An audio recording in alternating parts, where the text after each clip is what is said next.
I'd like to share with you my personal story.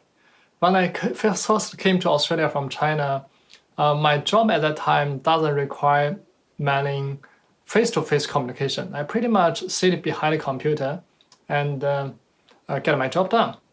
One day I was brought into a sales meeting with many stakeholders. I was considered as a subject matter expert, but I wasn't able to have a meaningful conversations with customers. My response was pretty reactive because I thought English is my second language. I'd rather be quiet. So instead of being judged by people's opinions. Of course, it wasn't a successful meeting. The feedback wasn't good. I felt self-doubt. This is not something I'm good at. I probably should continue hiding behind a computer. So that's what I decided to put on the armor to protect myself, protect the pain that comes from feeling that I am not good enough. The situation continues until I realize something doesn't went well. Because I cannot just selectively numb the negative feelings. At the same time, I also numb the positive side. My performance was undermined, and I lost lots of opportunity to discover my potential for my growth. I decided to make a shift of my mindset. I started to learn to accept this fact. Fully acceptance about language is not my strength, but it's not a weakness. It's just a vulnerability. I fully accept English as second language as a fact, but I want to embrace this challenge and do something about it. So I keep reminding myself, you are good enough. You are good enough because you have been through many interviews to get this role, and people believe you are capable to do a good job.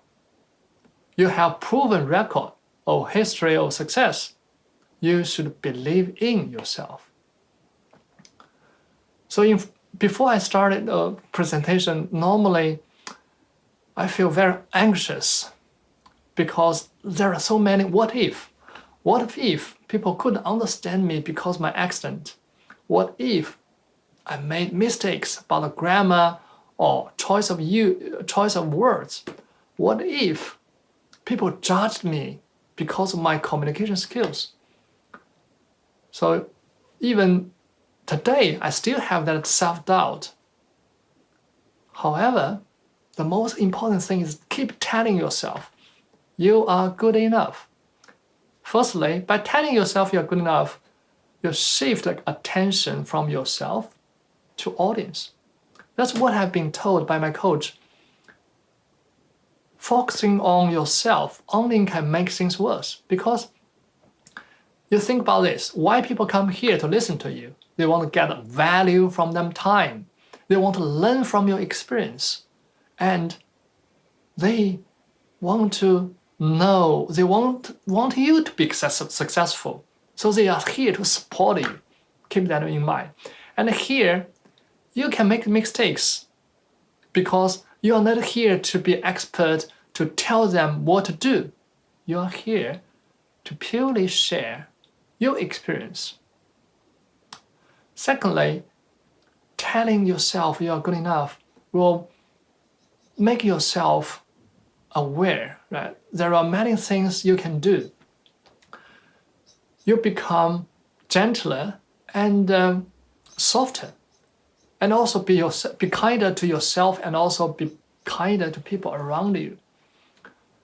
So telling yourself enough is a good mindset shift for me. But it's not enough. You still need to practice. You still need to have a strategy in place to help you in this journey. I call this strategy GPS. If you want to go to a place you've never been to, you need a GPS. You also need a GPS to guide you through this journey for self-development. Let's start with first letter G. It stands for gamification. Here, the meaning for gamification for me is to leverage some mechanisms like levels, points, rewards, and goals to make some tasks which is you thought is difficult tasks or burdens to make them more interesting. So it reminds me of a journey when I started with a VCDX journey, stands for VMware Certified Design Expert. I was inspired by one of the colleagues. And at that time, there were only 70 people globally have that certification, and only handful of them comes from Australia. The journey is difficult, it's challenging. You need to finish the advanced exams. You need to design a comprehensive solution. And also submit design to wait for people to accept the design and invite you for an on-site design defense. And then you need to present your solution in front of industry experts, they all certified, of course, and define your design decisions. But most importantly, the difficult part is need to come up with a new design, with a new scenario, and also afterwards will be given problems to troubleshoot, to find the root cause. I think I'm capable to define my own design decisions because I know my stuff inside out. But I kept telling myself I'm not good at with designing a new solution with new challenges on the spot or with limited times. Yes, I was right. I failed badly the first time.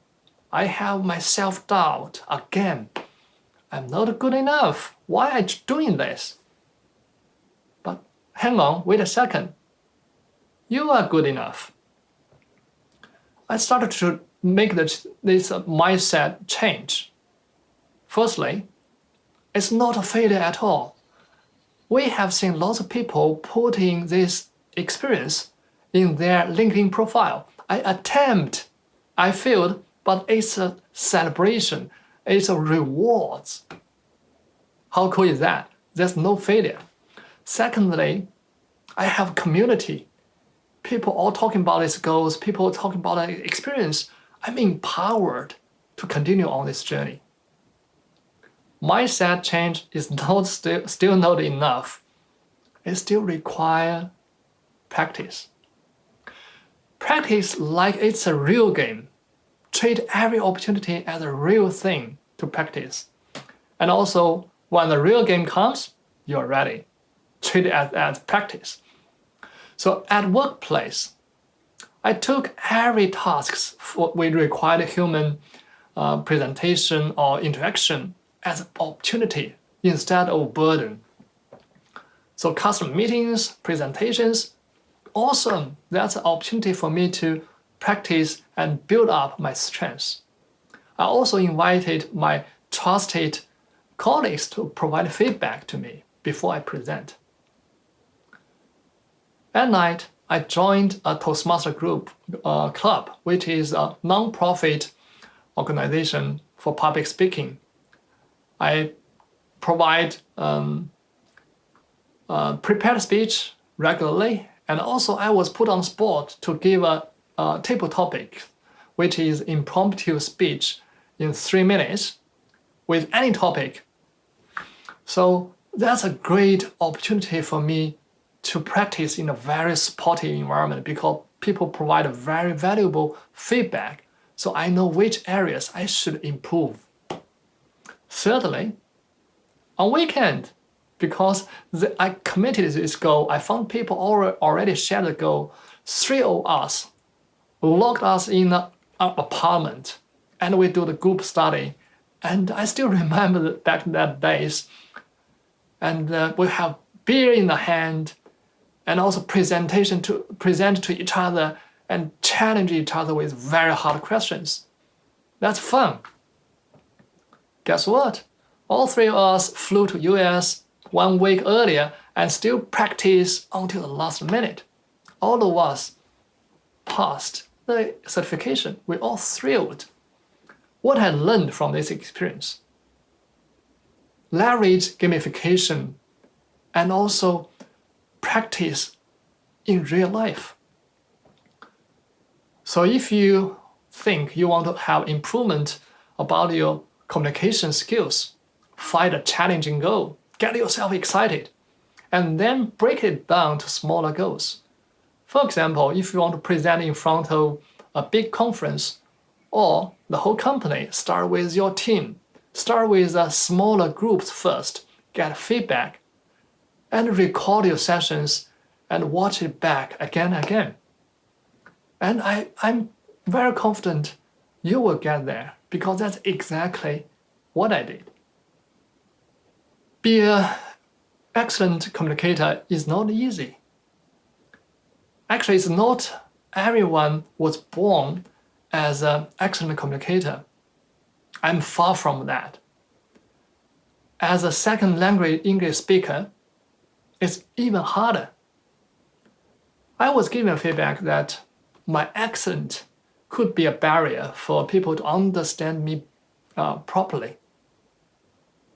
I thoroughly think about that feedback. What should I do? It's not something I can change quickly, regardless how hard I tried. Instead, I start thinking about asking me two questions. First one, what are the things I'm really good at? I'm really good at diving deep in the areas. I can think analytically and find some insight. So before a big presentation, we rehearse many times to come in early, get myself familiarized with the environment, and think about anything could go wrong.